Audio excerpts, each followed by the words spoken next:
Hello ලව්ලීස් දුම දාන beef කොත්තුවක් කෑවා. හොඳ? එයා හැදෙනවා. අපි බලනවා. කොත්තුව පත්තු වෙන්නේ කටට රසට සැරට තිබුණොත් තමයි. හොඳ? ලීක්ස් කැරට් ලූණුවේම හරි ගානට දාලා තිබුණා. ரியல் கொத்து உண்டு வாய்க்கு நல்ல உப்பு புளியா ருசியா ஸ்பைசியா இருந்ததா நல்லா இருக்கும். வாவ் සෆි බෝයි අසපාටයි හලෝ. එකෙම රොටි කෑලි හරිම soft and smooth චුටි චුටි කෑලි වලට තිබුණේ ගුලි වෙලා අමු ගතියක් තද ගතියක් නැත්තටම නැත. චිලි පේස්ට් එකත් සැරට තිබුණා.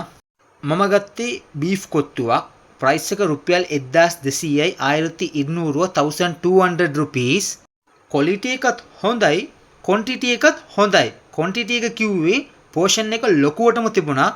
3 දෙනෙක්ට හොඳටම බඩ පැලෙන්න කන්න පුළුවන්. 3 பேருக்கு நல்லா வயிறு நிறைய சாப்பிட முடியும். வாவ். බීෆ් කෑලිත් හොඳට දාලා තිබුණා. හැම බීෆ් කෑල්ලක්ම තද ගතියක් නැතුව අරිම සොෆ්ට් එකටම තිබුණා. ඒ කියන්නේ හොඳට තැම්බිලා තිබුණා. සෆි බෝයි ස්පොට් එක කොහෙද? වත්තල පැත්තෙන් යනකොට එඬේරමුල්ල හන්දිය පව් වෙලා එඬේරමුල්ල සැම්රේකට ඔපොසිට්ම තමයි මේ හොටෙල් එක තියෙන්නේ. ඔයා මාර කඩවත පැත්තෙන් එන කෙනෙක් නම් සිලිමින මාවත පවුන ගමම්ම වමට තියෙන්නේ මෙයාලගේ ස්පොට් එක. හරියටම සැම්රේකට ඔපොසිට්.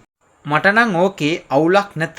ඔයා තාම try කරේ නැත්නම් විසිට් එකක් දාලා try කරලා බලන්න ඔයාට කොහොමද කියලා අඩුපාඩු තිබුණොත් කියා දෙන්න අපි ආසයි ඒවා හදාගන්න. හොඳ? எண்டிரமுள்ள செம்ருக்கு ஆப்போசிட்ல தான் இவங்களோட ஹோட்டல் இருக்குது. நீங்களும் விசிட் கொண்டு போட்டு ட்ரை பண்ணி பாருங்க. வீடியோக்கு யாவலோன்ட்டත් බලන්න ෂෙයා පාරක් දාමු. thank you so much for watching my video. bye.